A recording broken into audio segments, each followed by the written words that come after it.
Hello and welcome to another almost breaking news episode here on the increasingly popular Everything Electric channel.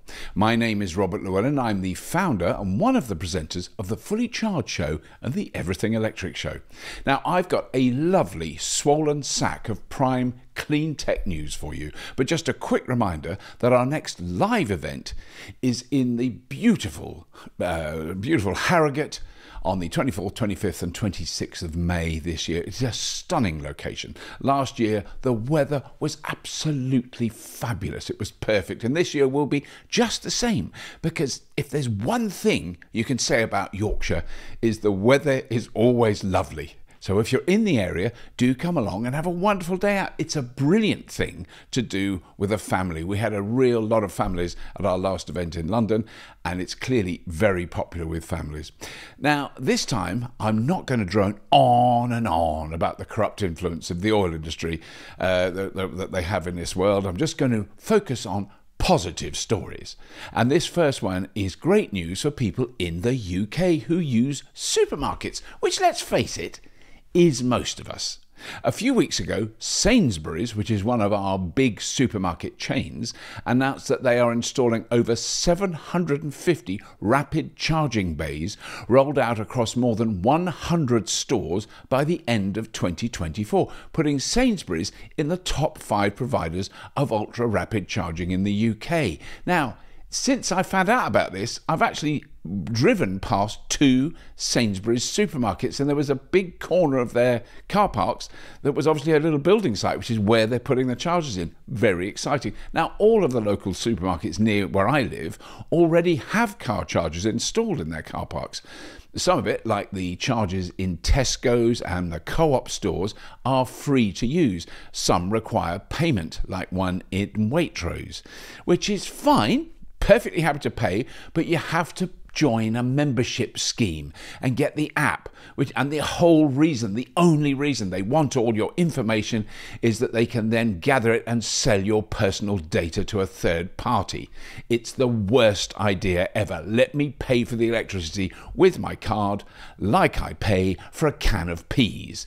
Anyway, but the free ones I'm talking about in the local supermarkets near me are much slower. I have to drive about 8 miles to the nearest store to me, and I shop for maybe 30 or 40 minutes, and I can add up to maybe some 20 or 22 miles in that time for free. Now, I'm not complaining. 22 miles leaves me with more range when I get home than I had when I left home.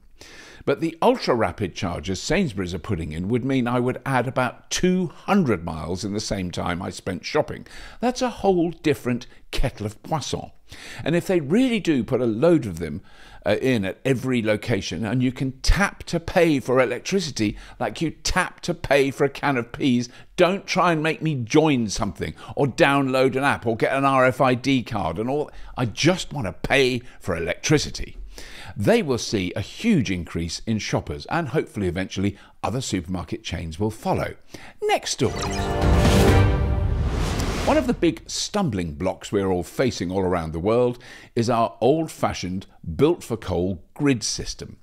Now, back when we built our power grids, even before I was born, so proper ancient history, you would build a massive coal-burning power station near a massive coal mine, and then you'd send that electricity out through a huge high voltage network of massive pylons down to a substation and then through a local grid to your home. But now we're generating power everywhere all at once, and the old grid is struggling. It's not fit for purpose. Now, we need a massive investment over many, many years, and there's an incredibly complex planning associated with building electricity grids in the UK. And I've talked to many people from around the world. It's not unique. It's fairly common around the world. At an energy conference I recently attended in Oxford, I heard talk of the time required for planning new high-powered grid connections. Bringing electricity from offshore wind farms to our towns and cities, or connecting large solar farms, or power for electric vehicle charging hubs. At the moment, it can take 10 to 12 years to get planning permission. I mean, if this doesn't change, we really are screwed in the UK. We have the technology, the experience and the know-how to install and operate gargantuan amounts of renewable energy in this country. We can generate enough to replace all gas for heating, replace all liquid fuels that have been imported for all ground transport, and to utterly transform our world and our economy. And if you hear someone say that it's not possible to run the country on 100% renewables, they are either lying or ignorant, or both, because we can. But we need a radical increase in the speed we adapt the grid to facilitate this transition. Now, hopefully some things are happening. Octopus Energy, for example, are in talks to be able to install their own electricity pylons to create and manage more high-powered grid connections more rapidly. Now, I'm not sure how this is going to work yet, because currently the national grid in the UK have a monopoly on the power backbone that keeps the lights on. So this would be a very big change. We will find out more in the coming months. But something has to change fast. Now, counter to that story of the difficulties facing countries around the world adopting cleaner technology, a very important step has come out of Oxford in England recently. Oxford PV has built the most efficient solar panel ever made. These new panels have a theoretical efficiency of 43%. Now, I can't remember the exact figures of the very early solar panels, but it was around 10 to 12%. So 43% is insane. Although this has yet to be achieved in a real-world setting. This is a theoretical efficiency. But if they are even close to that figure, this signifies a massive change. I've said it before and I'll say it again. Any opinions about any aspect of renewable energy, of battery technology, they're out of date by the time you question its efficacy. Only a handful of years ago, the biggest offshore wind turbine could produce something around 5 megawatts. That was deemed the pinnacle of wind turbine technology, an incredible achievement. It was widely agreed, even in the wind turbine manufacturing industry, that this was the limit of materials that make these spinning behemoths possible. Well, now we're installing 20 megawatt wind turbines, and there are dozens of examples of increases in capacity and efficiency and decreases in cost all around the world, even when we're up against enormous resistance from incumbent corporations and very challenging economic times. And here's a recent report from the Reuters news agency. Now, I only mention that because there are some outlets that still do old-fashioned things like fact-checking. So basically, this is not a TikTok or Twitter story. One thing I know a lot of people have been hoping for is the start of production of a cheaper, smaller Tesla, often referred to as the Tesla Model 2. The Reuters story quotes from internal emails and memos from Tesla, which gave rise to the Model 2 cancellation story. According to the report, Tesla managers told employees and outside suppliers to stop work on the project in early March of this year. So this depressing news kind of ties in with the launch of the Cybertruck and shows the stark contrast with the announcement from Rivian, who are making the R3, a smaller, cheaper, rather good-looking vehicle, which Ricky Roy saw in the metal at a recent Rivian event. Or indeed the new Renault 5, which Imogen Bogle recently featured, and of course not to mention the literal tidal wave of cheaper, well-made, technologically advanced, smaller, lighter, cheaper Chinese cars that are arriving in droves. More on that story later, but the CEO then announced that Tesla are going to launch a fully autonomous fully autonomous taxi later this year. Fully autonomous taxi. Sorry, this technology has long been promised. I've been in some fully autonomous taxis. They're fine. I'm sure it's really good. And this technology has long been promised and has garnered an increasing number of very well-informed critics questioning the safety and real-world capabilities of Tesla's so-called self-driving technology. Reports from cities where fully autonomous taxis are in use do not make optimistic reading. Now, you may be surprised that I've got a bit of a downer on this. I am not convinced. I mean, which would you prefer that Tesla started to make? A massive, bulletproof-ish pickup truck, a fully autonomous taxi, or a smaller, cheaper, long-range Tesla Model 2? I'm going to say nothing. Okay, so oil. Now, I didn't really want to discuss it, but for the first time in decades, I'm seeing more and more stories about the end of oil. And by that, I don't mean it's going to run out all of a sudden, but what is becoming increasingly obvious is the era of cheap, abundant fossil fuel is rapidly coming to the fore in people's minds who are in that business. And by rapidly, predictions are in the next 3 to 5 years. What the what? The information about the economics of extracting hydrocarbons is slightly alarming. We'll never be able to literally run out of oil and gas. What is happening faster than anyone predicted is the economics of extracting the filthy stuff. If it costs more to extract than you can realistically sell it, then call me a crazy communist, but that's when capitalism kind of doesn't work. We've used up all the easy-to-get stuff years ago, literally years ago. Back in the 1990s or early 2000s, it depends who you ask. The global oil supply is getting very dicey, according to numerous reports, and as always, the links to all these stories are in the show notes. But according to a recent UK government report, things are getting ugly. They asked a committee to investigate the following question.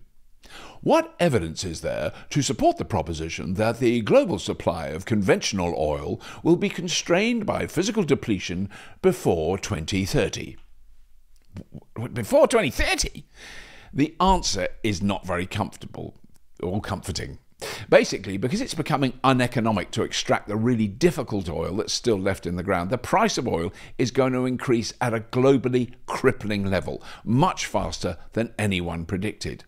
Now, you might think that someone like me would be cock-a-hoop about a story like this, but seriously, if what all the scientists, all the oil experts and the economists and even people who work in the oil industry are saying turns out to be accurate, and they really have researched this topic rather than pontificating about it on Twitter, then we are all going to be very negatively affected.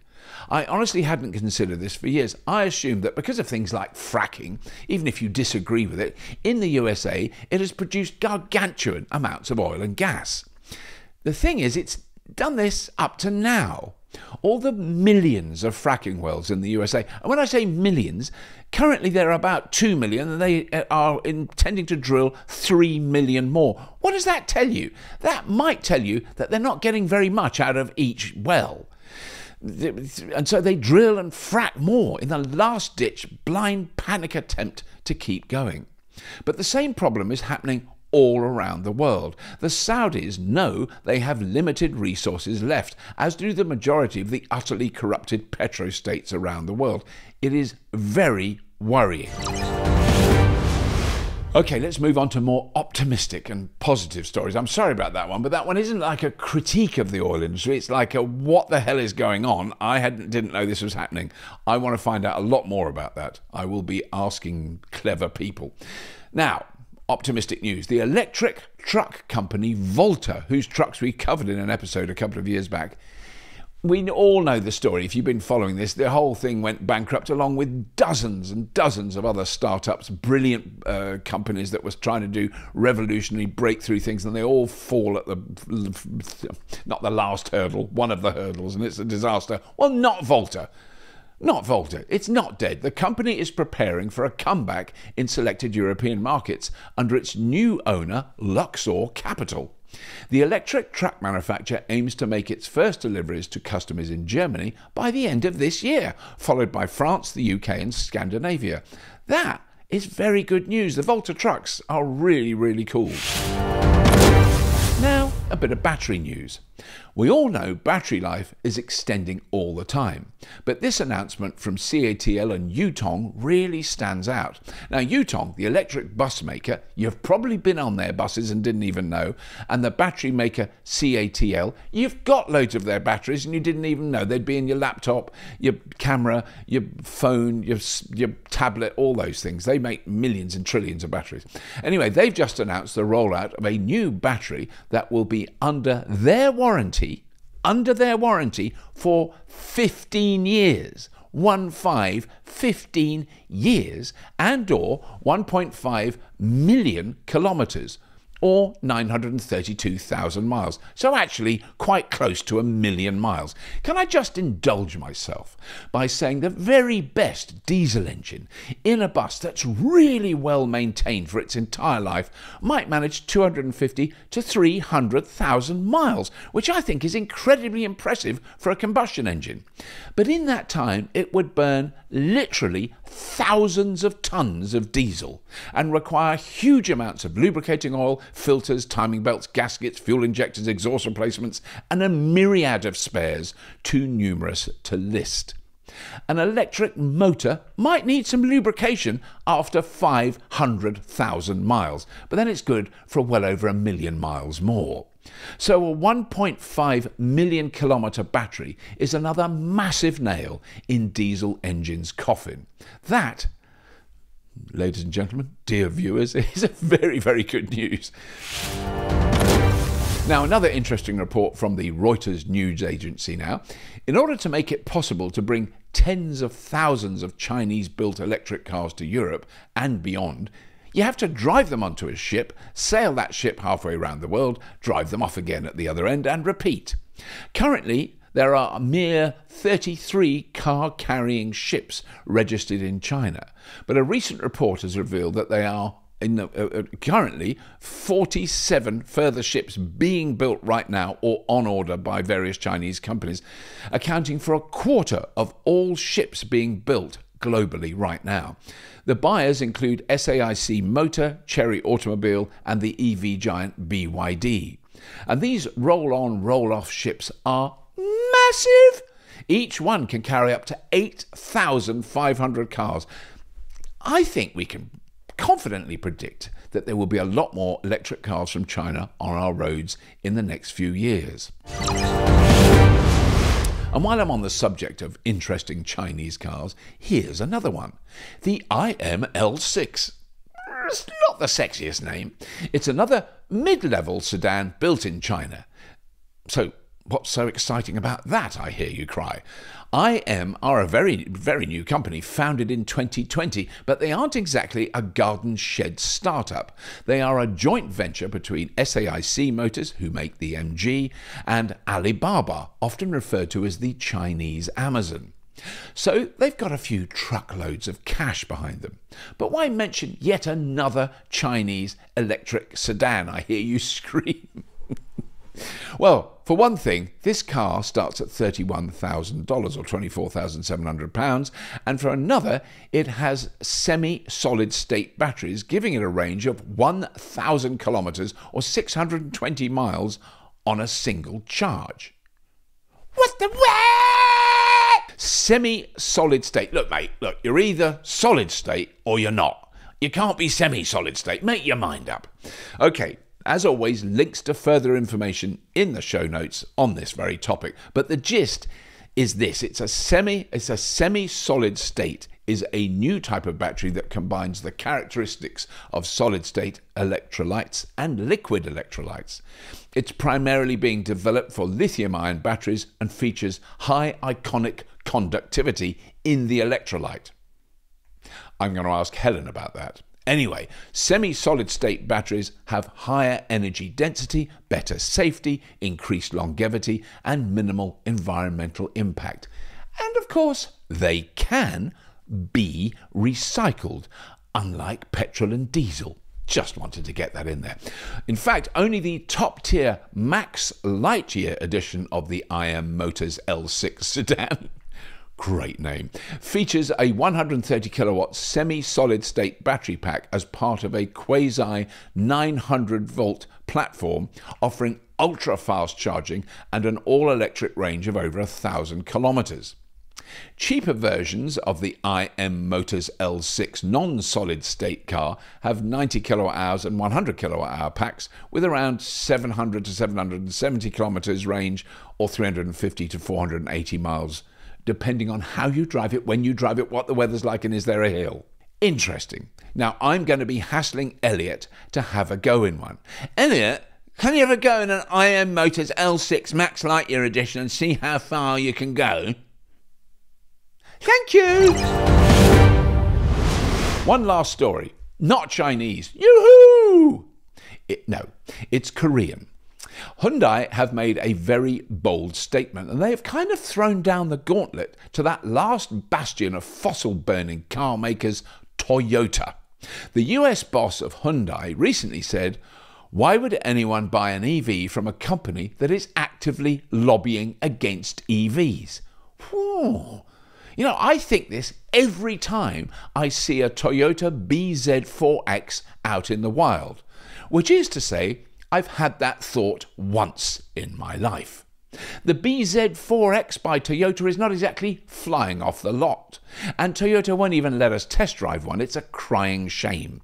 Anyway, Hyundai are doing rather well. The US sales, this is fantastic, the US sales of the Ioniq 6 are up 794% in the first 3 months of 2024, when every Murdoch-owned news outlet and every right-wing shock jock screaming lunatic is bellowing that electric car sales have crashed. No, they haven't. They don't know what they're talking about. They're lying. Hyundai are building their first EV and battery plant in Georgia in the USA, obviously creating thousands of jobs in that state. They have outsold Ford and GM in the USA in electric cars, selling really good, really reliable electric cars that people actually love. So while the likes of Ford and GM are embarrassed and pulling back on their electric production, companies like Hyundai are taking full advantage. Well, obviously Tesla as well, and obviously Rivian as well. Not just Hyundai, but they're doing very, very well. Oh, and while I'm here, Toyota sales of any cars they make have collapsed in the USA. Dated, tired old tech no one wants. They just sell pickups to religious fundamentalists in the Middle East. That's so wrong. I'm goading them in the hope that they'll think again about their ridiculous fossil fuel supporting position. I'll probably get sued for saying that, but what the hell. Anyway, that's all. I probably won't be back next time, but please do subscribe to the Everything Electric Show. Tell your friends about it, and as always, if you have been, thank you for watching.